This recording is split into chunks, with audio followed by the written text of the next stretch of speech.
जय हिंद दोस्तों। Eighth pay commission का फिटमेंट फैक्टर 2.86 की मांग की थी शिव गोपाल मिश्र ने, और उसके बाद वित्त सचिव ने कहा है कि चांद की मांग मत करो। कितना फिटमेंट फैक्टर दिया जाएगा ये भी उन्होंने बताया है। आपको मैं बता दूं क्यों उन्होंने कहा कि चांद की मांग मत करो। 2.86 जो फिटमेंट फैक्टर है वो बहुत ज्यादा आप मांग कर रहे हैं। एट्थ पे कमीशन में इतना फिटमेंट फैक्टर नहीं मिलेगा।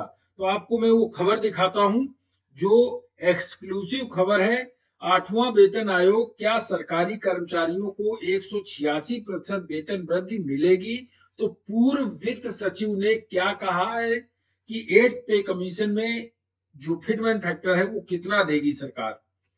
राजस्थान कैडर के 1983 बैच के आईएएस अधिकारी और भारत के पूर्व वित्त सचिव सुभाष चंद्र गर्ग ने न्यूज 24 को दिए एक्सक्लूसिव इंटरव्यू में बताया है कि सरकार अगले वेतन आयोग के तहत 1.92 से लेकर 2.08 के फिटमेंट फैक्टर की मंजूरी दे सकती है। उन्होंने कहा कि एनसीजेसीएम चांद मांग सकता है, यानी कि चांद की मांग कर सकता है। तो चांद की मांग जो की है उन्होंने, यानी कि 2.86 का फिटमेंट फैक्टर चांद मांग रहा है, जो कि असंभव है। उन्होंने कहा कि फिटमेंट फैक्टर तय करने के लिए वेतन आयोग 1 जनवरी 2026 तक के मूल वेतन और महंगाई भत्ते पर विचार करेगा। गर्ग ने कहा फिलहाल डीए 53% है। 1 जुलाई 2024 तक 1 जनवरी 2026 तक की डीए की गणना करने के लिए 2 और किस्तों को जोड़ने की आवश्यकता है। 1 जनवरी 2025 को दे दूसरी 1 जनवरी 2025 को, यानी कि 7% की वृद्धि मानते हुए 1 जनवरी 2026 के लिए डीए जो है 60% होगा।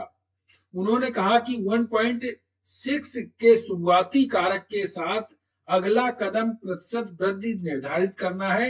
आमतौर पर वेतन आयोगों ने 15 से 30% की जो वृद्धि दी है, अभी तक वृद्धि दी है, यानी कि इतनी ही सिफारिश हुई है जितने भी वेतन आयोग आए हैं, 15 से 30% की।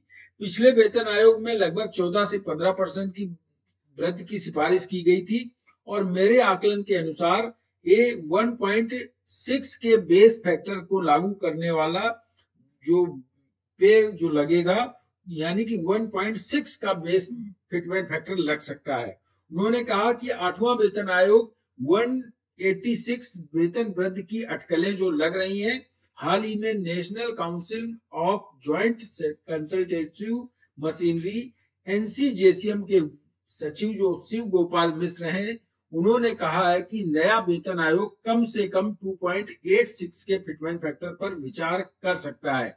यानी कि जेसीएम ने कहा है इसके केंद्र सरकार के कर्मचारी जो हैं वो वेतन 186% की उल्लेखनीय वृद्धि होगी। अगर सरकार इस फिटमेंट फैक्टर को मंजूरी देती है तो न्यूनतम मूल वेतन का 18,000 से बढ़कर 51,000 रुपए हो जाएगा।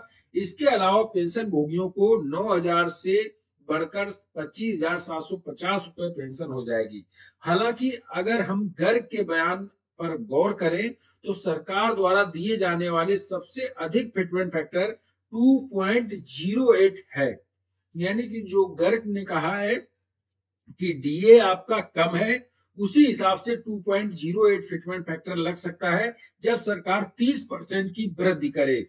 अगर सरकार इस फिटमेंट फैक्टर को मंजूरी देती है तो न्यूनतम वेतन जो होगा 18,000 रुपए से बढ़कर 37,440 रुपए हो जाएगा, यानी कि 108% की बढ़ोतरी वेतन में वृद्धि होगी। इसके अलावा पेंशन भोगियों की पेंशन 9,000 से बढ़कर 18,720 रुपए पेंशन मिनिमम पेंशन हो जाएगी।